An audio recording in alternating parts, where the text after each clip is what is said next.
الحمد لله رب العالمين والعاقبة للمتقين ولا عدوان إلا على الظالمين وأشهد أن لا إله إلا الله وحده لا شريك له ولي الصالحين وأشهد أن محمدا عبده ورسوله وصفيه من خلقه وخليله سيد الأولين والآخرين اللهم صل عليه وعلى آله وصحبه ومن اتبعهم بإحسان إلى يوم الدين أما بعد. Mes frères et sœurs, on a rendez-vous aujourd'hui avec l'aide d'Allah Tabarak wa Ta'ala avec la biographie du prophète Ayyub alayhi salam. Le prophète Ayyub alayhi salam. Le prophète Ayyub alayhi salam a été un prophète des Banu Israël.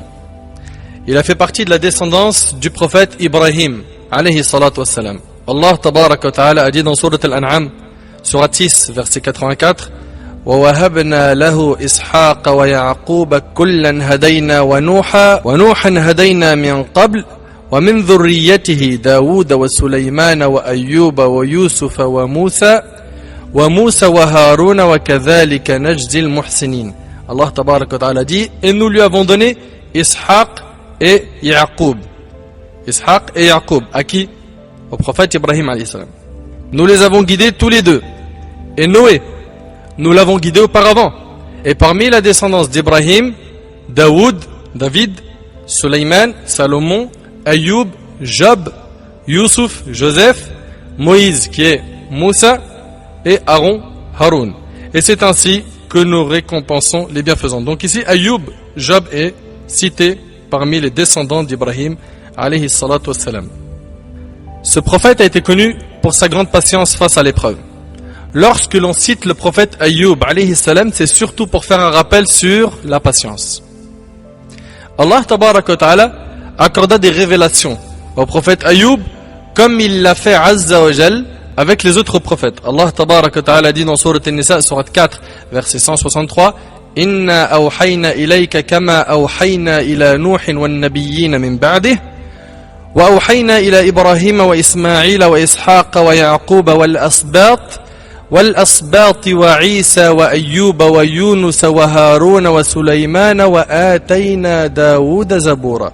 Allah subhanahu wa ta'ala dit, nous t'avons fait une révélation comme nous fîmes à Noé et aux prophètes après lui, et nous avons fait révélation à Ibrahim, à Ismaïl, à Ishaq, à Yaqub et aux tribus, à Jésus, Isa, à Ayoub, à Haroun et à Sulayman. Nous avons donné le Zabour à Daoud. Mes frères et sœurs, Ayyub alayhi salam était un homme riche qui avait beaucoup d'enfants. Allah Azza wa Jal lui accordait énormément de bienfaits. Il avait beaucoup d'argent, beaucoup d'enfants, du bétail, des esclaves et des terres vastes. Il était plus qu'heureux au début de sa vie.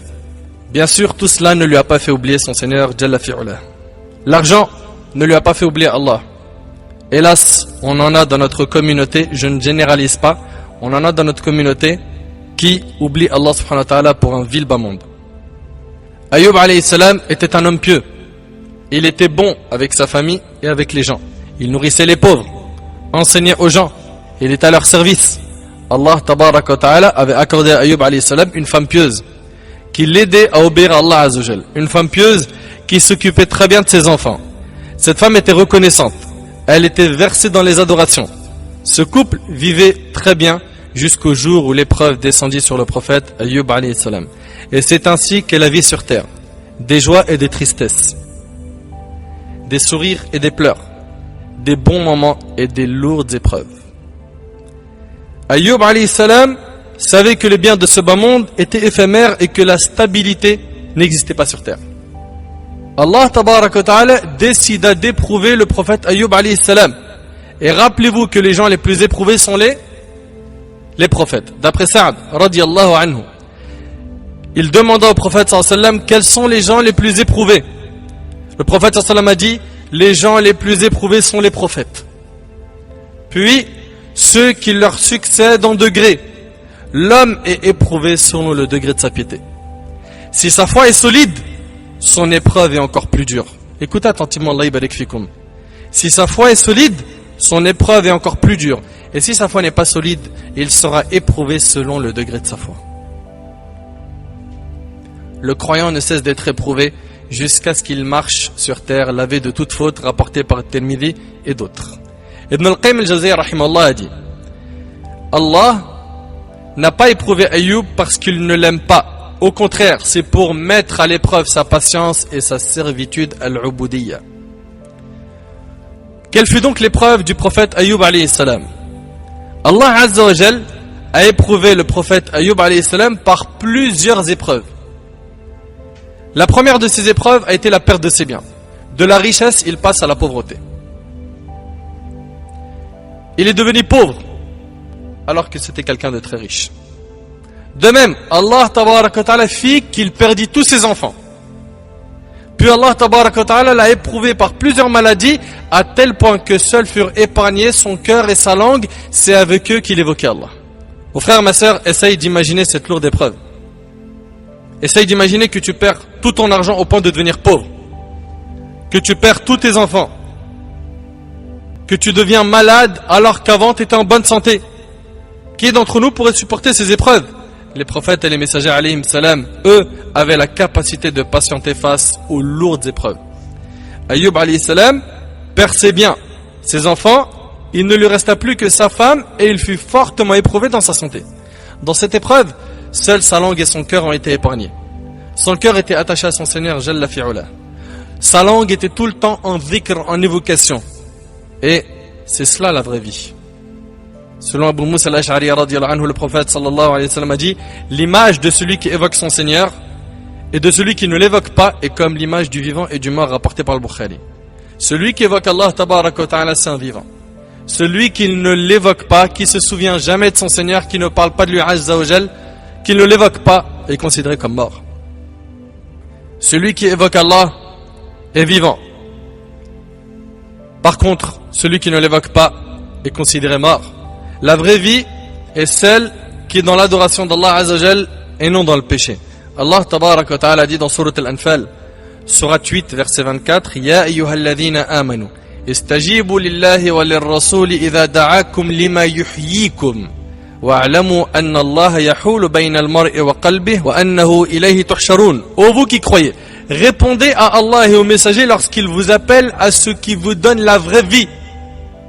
Écoutez bien, ô vous qui croyez, répondez à Allah et aux messagers lorsqu'ils vous appellent à ce qui vous donne la vraie vie.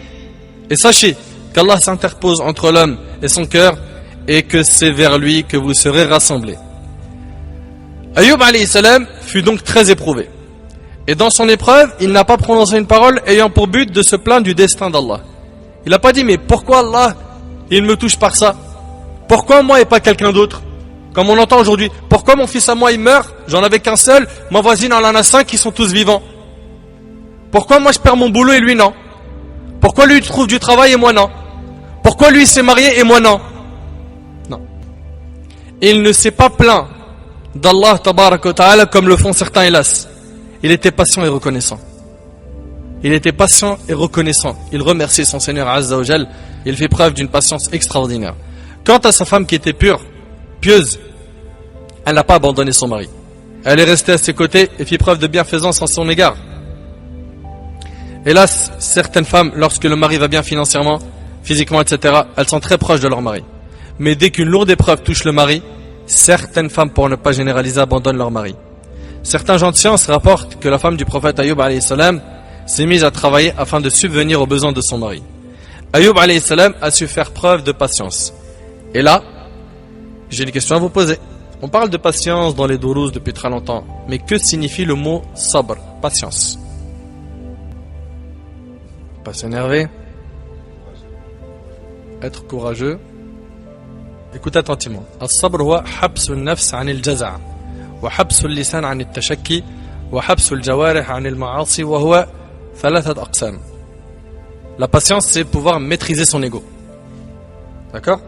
Maîtriser son ego. Retenir ta langue des plaintes. Retenir ta langue des plaintes. Et retenir tes membres de commettre des péchés. Et ça se divise en 3 catégories. Sabrun ala al-ma'mour. Ay sabrun ala ma amaraka Allahu bihi min ta'at. Il faut patienter face à ce qui est obligatoire. Afin de ne pas tomber dans le péché. Donc quelqu'un qui abandonne un acte obligatoire, c'est quelqu'un qui commet un péché. Quelqu'un qui a abandonné la salat, c'est péché ou bonne action. D'accord? Donc il faut patienter face aux obligations. Deuxièmement, il faut patienter face aux interdictions, afin de ne pas tomber dans le péché. Et troisièmement, sabrun ala al-maqdur wa huwa an tasbira ala ma qaddarahu Allahu alayka min al-balaya wa ar-razaya. C'est le fait de patienter face au destin, qui est indépendant de sa propre volonté. Patienter quand tu es touché par des épreuves, des catastrophes, etc. Donc, en résumé, voilà, le sabr, ça a une définition qui est très simple. C'est le fait, comme on vous a dit, de maîtriser son ego, retenir sa langue des plaintes et ses membres de commettre des péchés. Et ça se divise en 3 catégories: patienter face aux obligations, patienter face aux interdictions et patienter face au destin d'Allah subhanahu wa ta'ala. Patiente donc, mon frère ainsi que toi, ma sœur, face aux épreuves, et ne le fais pas pour t'acheter une réputation. Que les gens disent, Masha'Allah, ce frère-là, Ajib, il a été prouvé par ça, il a patienté. On l'a jamais entendu se plaindre. Alors qu'il a fait tout ça pourquoi? Pour s'acheter cette image d'homme sabr. Et la sœur, pareil. Elle est touchée par une épreuve qu'il a suit depuis plusieurs années. Elle patiente, elle montre pas ses problèmes aux gens, etc. Pourquoi? Juste pour s'acheter encore une fois une image. Cette personne n'est pas sincère. Voilà le problème. Non, ne fais surtout pas cela. Mais patiente dans le but d'avoir la récompense d'Allah subhanahu wa ta'ala. Les endurants auront une récompense sans limite. Une autre question. Est-ce qu'il est permis de se plaindre à Allah azza wa jal? La réponse est oui. Et parmi ceux qui ont fait cela, notre prophète Yaqub alayhi salam, lui s'est plaint à Allah subhanahu wa ta'ala. C'est mentionné dans le Coran. Allah subhanahu wa ta'ala relate ses propos dans Sourate Yusuf, Sourate 12, verset 86. قال إنما أشكو بثي وحزني إلى الله. Il dit, je ne me plains qu'à Allah de mon déchirement et de mon chagrin. Donc il s'est plaint à Allah. Ok? Le prophète Ayyub alayhi salam, lui aussi, s'est déjà plaint à Allah subhanahu wa ta'ala. Allah tabaraka wa ta'ala, en parlant du prophète Ayyub alayhi salam, a dit, Inna wajadnahu sabira ni'mal abd innahu awwab. Allah subhanahu wa ta'ala nous dit, nous l'avons trouvé vraiment endurant, quel bon serviteur, sans cesse il se repentait. Dans Sourate Sad, Sourate 38, verset 44. Et avec cela, Ayyub alayhi salam s'est plaint à Allah subhanahu wa ta'ala. Écoutez avec moi ce verset. Wa ayyuba idh nada rabbahu anni massani ad-dur wa anta arhamur rahimin. Allah subhanahu wa ta'ala dit, et Ayyub, quand il implora son Seigneur, le mal m'a touché. Mais toi, tu es le plus miséricordieux des miséricordieux. Sourate 21, verset 83. On voit ici que le prophète Ayyub s'est plaint à Allah subhanahu wa ta'ala, le prophète Yaqub s'est plaint à Allah subhanahu wa ta'ala, le prophète sallallahu alayhi wa sallam, il s'est plaint à Allah azza wa jal. Se plaindre à Allah, c'est une adoration. Par contre, se plaindre d'Allah, c'est très grave. Vous suivez? Se plaindre d'Allah, c'est très grave. Sachez que la récompense des endurants est immense. Certains pensent que la base de cette vie, c'est le bonheur et la vie paisible, alors que la base de cette vie est l'épreuve. Allah tabaraka wa ta'ala dit dans Sourate Al-Anbiya, Sourate 21, verset 35, وَنَبْلُوكُمْ بِالشَّرِّ وَالْخَيْرِ فِتْنَةً وَإِلَيْنَا تُرْجَعُونَ. Nous vous éprouverons par le mal et par le bien à titre de tentation. Allah subhanahu wa ta'ala, il le dit clairement dans le Coran. Nous vous éprouverons par le mal et par le bien à titre de tentation, et c'est à nous que vous serez ramenés. Allah tabaraka wa ta'ala dit dans Sourate Al-Mulk, Sourate 67, dans le premier verset et le deuxième, Bismillah ar-Rahman ar-Rahim, Tabaraka alladhi biyadihi al-mulk, wa huwa ala kulli shay'in qadir, alladhi khalaqa al-mawta wal-hayata liyabluwakum ayyukum ahsanu amala, wa huwa al-aziz al-ghafur. Béni soit celui dans la main de qui est la royauté, et il est omnipotent. Celui qui a créé la mort et la vie afin de vous éprouver.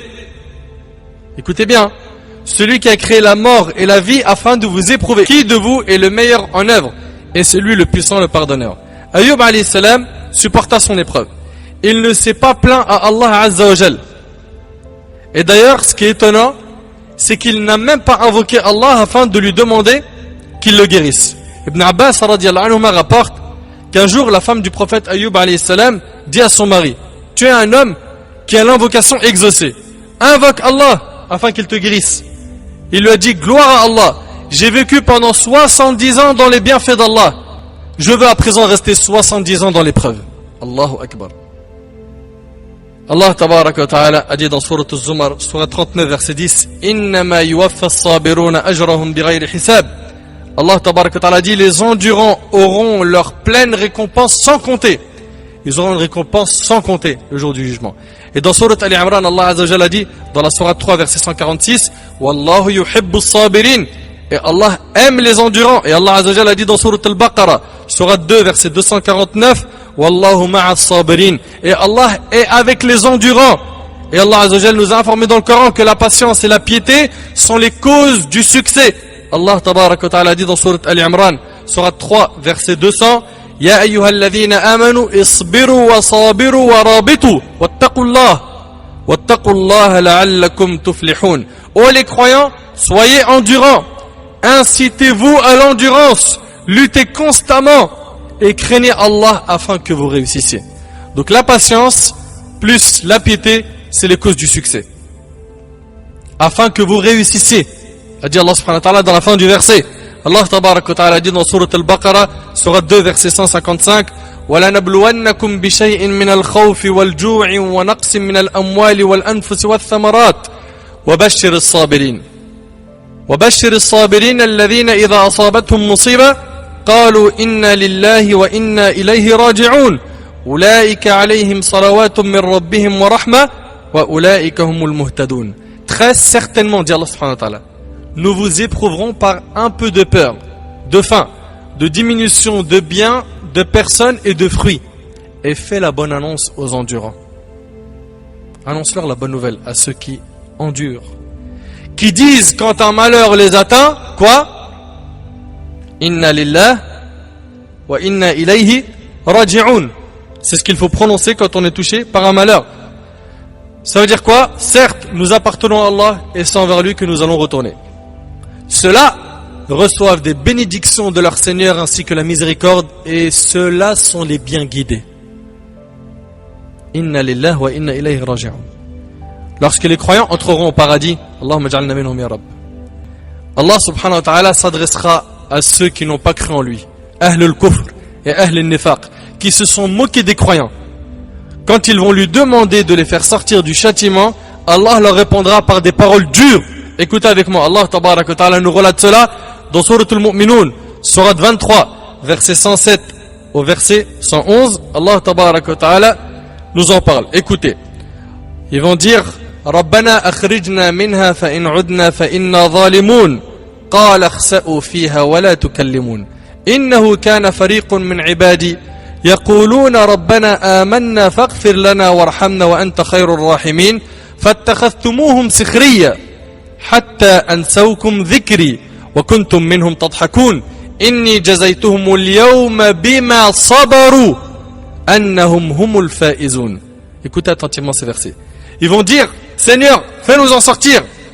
Et si nous récidivons, nous serons alors des injustes. Il dit, soyez-y refoulés, humiliés et ne me parlez plus. Vous imaginez la réponse d'Allah, comment ici elle est dure envers eux? Soyez-y refoulés, humiliés et ne me parlez plus. Il y eut un groupe de mes serviteurs qui dirent, Seigneur, nous croyons, pardonne-nous donc et fais-nous miséricorde, car tu es le meilleur des miséricordieux.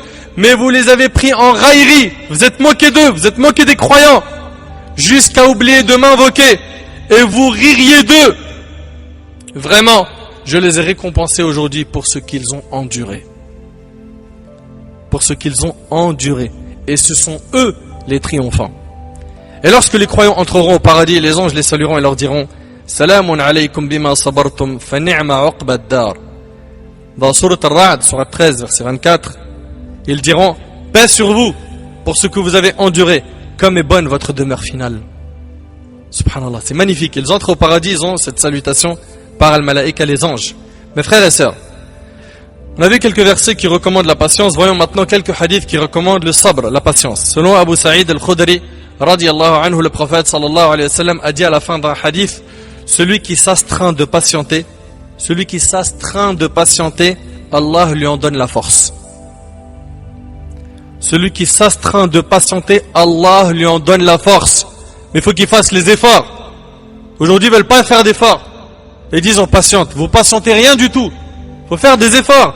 Celui qui s'astreint de patienter, Allah lui en donne la force.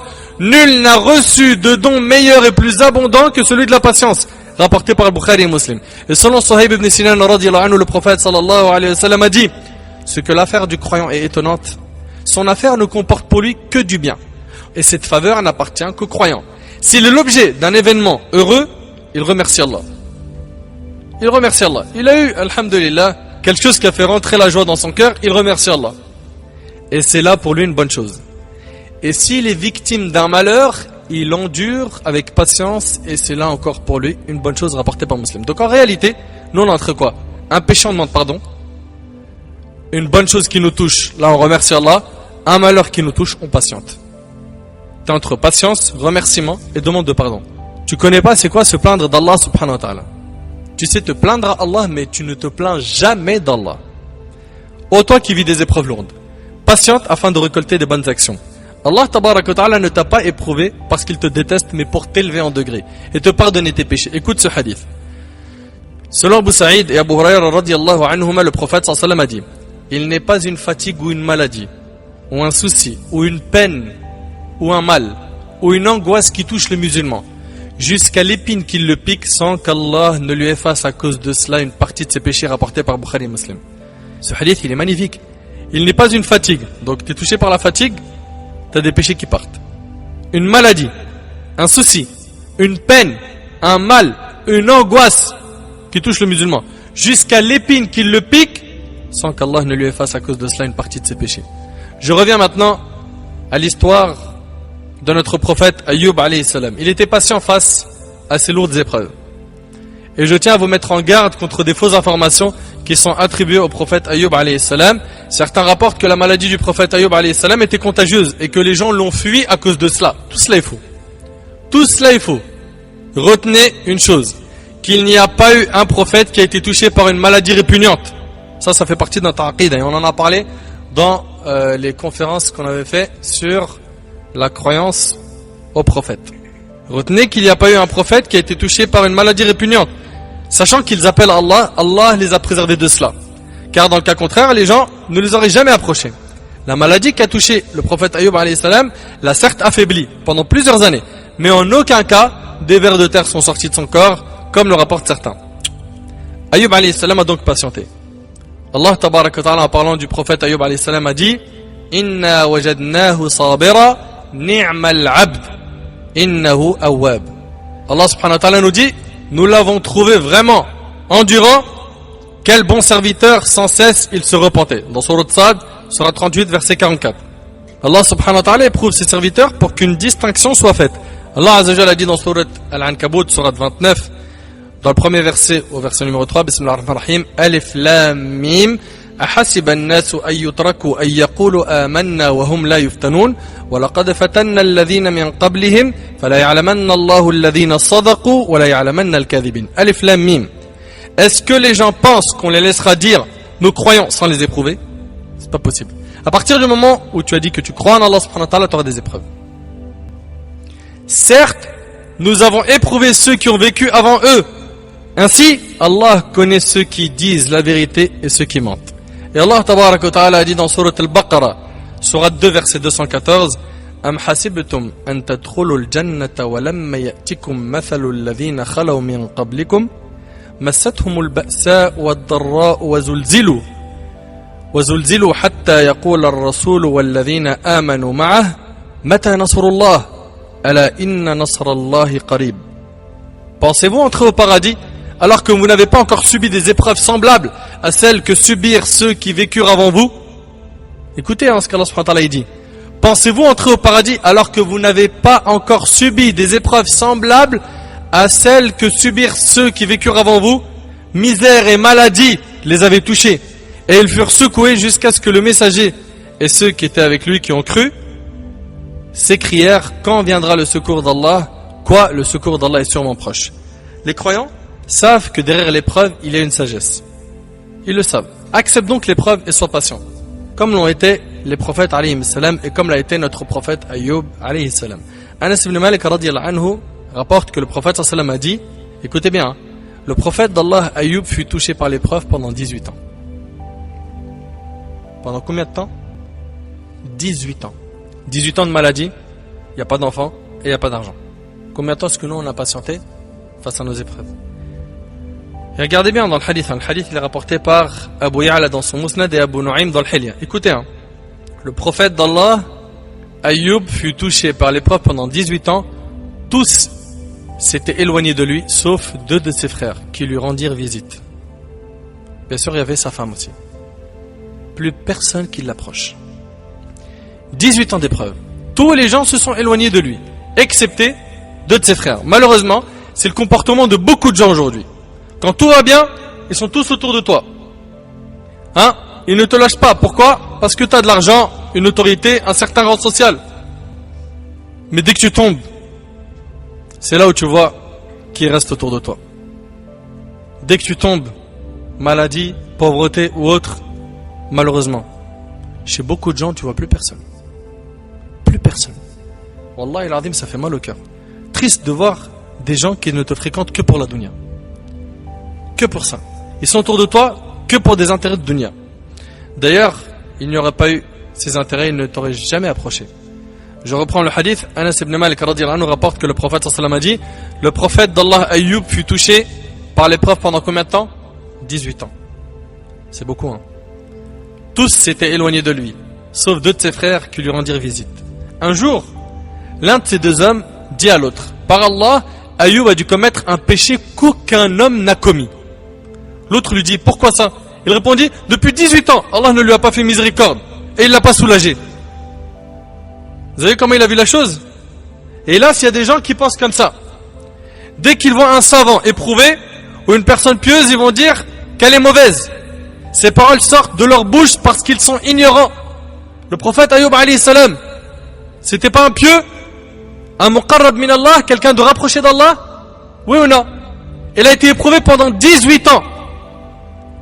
Lorsqu'ils se rendirent auprès d'Ayyub alayhi salam, un des 2 hommes ne put patienter et lui rapporta cela. Il lui a dit: écoute, il a dit ça sur toi. Ayyub alayhi salam dit alors: je ne sais de quoi vous parlez, et Allah subhanahu wa ta'ala sait que lorsque je passais devant 2 hommes qui se disputaient en citant Allah, je rentrais chez moi et je faisais pénitence par aversion qu'on ne cite Allah que dans la vérité. Ayyub alayhi salam patienta 18 ans face à ces épreuves. Il y avait près de lui sa femme et ses 2 frères seulement. Ayyub alayhi salam invoqua Allah azza wa jal à ce moment-là afin qu'il le soulage de son épreuve. Il invoqua celui qui entend tous les sons et qui est au courant de tout ce qui se passe dans son royaume. Il invoqua Allah subhanahu wa ta'ala avec un comportement exemplaire. Allah tabarak wa ta'ala en parle dans Sourate Al-Anbiya, Sourate 21, versets 83 et 84. Wa ayyuba idh nada rabbahu anni massani ad-durr wa anta arhamur rahimin. Fastajabna lahu fakashafna ma bihi min durr wa ataynahu ahlahu wa mithlahum ma'ahum rahmatan min indina wa dhikra lil 'abidin. Et Ayyub, quand il implora son Seigneur, regardez quand il a invoqué, qu'est-ce qu'il a dit? Il a dit: le mal m'a touché, mais toi tu es le plus miséricordieux des miséricordieux. Le mal m'a touché. Et Allah, tu connais ma situation. Et tu es le plus miséricordieux des miséricordieux. Allah Azza wa Jal dit: nous l'exaucâmes. Enlevâmes le mal qu'il avait, lui rendîmes les siens, et autant qu'eux, avec eux, par miséricorde de notre part, et en tant que rappel aux adorateurs. Et en tant que rappel aux adorateurs. Et Allah subhanahu wa ta'ala dit dans Sourate Sad, Sourate 38, versets 41 à 44, وَاذْكُرْ عَبْدَنَا أَيُّوبَ إِذْ نَادَى رَبَّهُ أَنِّي مَسَّنِيَ الشَّيْطَانُ بِنُصْبٍ وَعَذَابٍ أُرْكُضْ بِرِجْلِكَ هَذَا مُغْتَسَلٌ بَارِدٌ وَشَرَابٌ وَوَهَبْنَا لَهُ أَهْلَهُ وَمِثْلَهُم مَّعَهُمْ رَحْمَةً مِنَّا وَذِكْرَى لِأُولِي الْأَلْبَابِ وَخُذْ بِيَدِكَ ضِغْثًا فَاضْرِب بِهِ وَلَا تَحْنَثْ إِنَّا وَجَدْنَاهُ صَابِرًا نِعْمَ الْعَبْدُ إِنَّهُ أَوَّابٌ. Et rappelle-toi, Ayyub, notre serviteur, lorsqu'il appela son Seigneur, le diable m'a infligé détresse et souffrance. Allah subhanahu wa ta'ala lui a dit: frappe la terre de ton pied. Voici une eau fraîche pour te laver et voici de quoi boire. Et nous lui rendîmes sa famille et la fîmes 2 fois plus nombreuse. Comme une miséricorde de notre part et comme un rappel pour les gens doués d'intelligence. Et prends dans ta main un faisceau de brindilles, puis frappe avec cela et ne viole pas ton serment. Oui, nous l'avons trouvé vraiment endurant. Quel bon serviteur, sans cesse il se repentait. Revenons au hadith de Anas radhiyallahu anhu. Il sortait pour accomplir ses besoins. Et lorsqu'il avait terminé, sa femme le tenait jusqu'à ce qu'il rentre. Subhanallah, cette femme était fidèle, une fidélité exemplaire. Elle ne l'a pas abandonné. Mais un jour, il tarda. Et on lui révéla: Urkud birijlik. Hada mukhtasalun baridun wa sharab. frappe la terre de ton pied. Voici une eau fraîche, elle jaillit du sol. Donc il a frappé la terre de son pied et Allah subhanahu wa ta'ala lui a fait jaillir une eau du sol pour te laver et boire. Dès qu'il s'est lavé avec cette eau, il a guéri immédiatement. Allahu Akbar. Subhanallah. Sa femme s'est inquiétée pour lui et se mit à sa recherche alors que lui se dirigeait vers elle. Elle ne l'a pas reconnu. Allah subhanahu wa ta'ala l'avait soulagé du mal qui le frappait. Et il était aussi beau qu'auparavant. Lorsqu'elle le vit, elle dit qu'Allah te bénisse. As-tu vu le prophète d'Allah éprouvé? Par Allah, je n'ai jamais vu quelqu'un lui ressembler autant lorsqu'il était encore en bonne santé. Il lui a dit, c'est moi. Imaginez-vous la joie qu'a inondé son cœur à ce moment-là, subhanallah. Imaginez-vous. Il lui a dit, c'est moi. Il possédait 2 meules, l'une pour le blé et l'autre pour l'orge. Allah subhanahu wa ta'ala envoya 2 nuages. Lorsque le premier fut au-dessus de la meule de blé, il y fit tomber de l'or. Un nuage qui a fait tomber de l'or. Vous imaginez? Et lorsque le deuxième nuage fut au-dessus de la meule d'orge, il y fit tomber de l'argent. Le hadith il est rapporté par Abu Ya'la et Abu Nu'aym. Allah subhanahu wa ta'ala lui rendit sa santé et sa richesse. Puis Allah azza wa jalla lui accorda des enfants. Allah tabarak wa ta'ala a dit dans Surat Sad, Surat 38, verset 43, et nous lui rendîmes sa famille et la fîmes 2 fois plus nombreuse, comme une miséricorde de notre part et comme un rappel pour les gens doués d'intelligence. Et Allah azza wa jalla a dit dans Surat Al-Anbiya, rappelez-vous dans la Surat 21, verset 84, nous lui rendîmes les siens et autant qu'eux avec eux, par miséricorde de notre part et en tant que rappel aux adorateurs. Les adorateurs sont éprouvés. Ce qu'il leur a demandé, c'est quoi? De patienter. Et c'est ainsi que notre prophète Ayyub alayhi salam retrouva la santé, la richesse et Allah tabaraka wa ta'ala lui accorda des enfants. Par contre, une chose lui préoccupait l'esprit. Il avait juré par Allah de frapper sa femme de 100 coups, car elle l'avait mis en colère lorsqu'il était malade. Et sachant que cette femme était pieuse et reconnaissante, Allah azza wa jal lui fit miséricorde en ordonnant à Ayyub de prendre 100 brindilles dans sa main et de la frapper une seule fois avec ce qui vaudra 100 coups.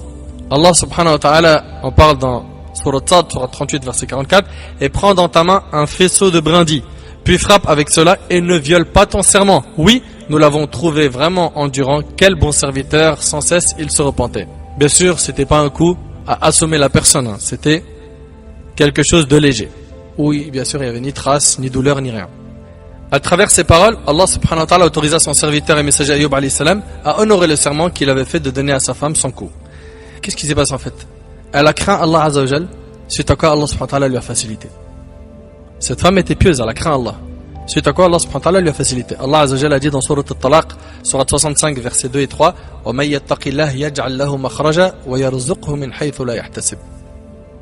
Et quiconque craint Allah, il lui donnera une issue favorable et lui accordera ses dons par des moyens sur lesquels il ne comptait pas.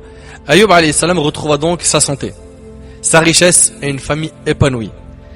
Et d'après Abu Hurayra radiyallahu anhu, le prophète sallam a dit, tandis que Ayyub se lavait, nu, des criquets en or tombèrent sur lui.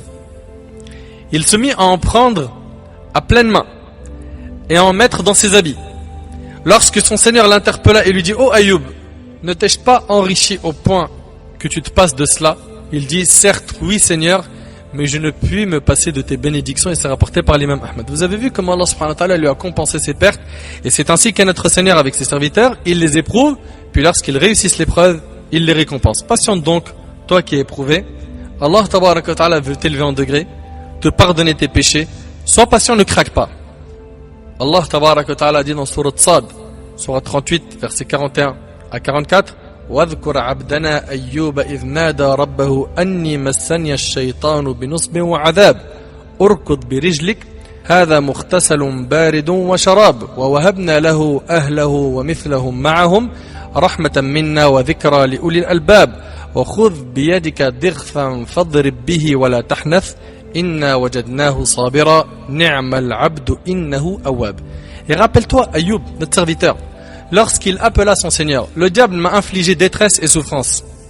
Frappe la terre de ton pied, voici une eau fraîche pour te laver, et voici de quoi boire.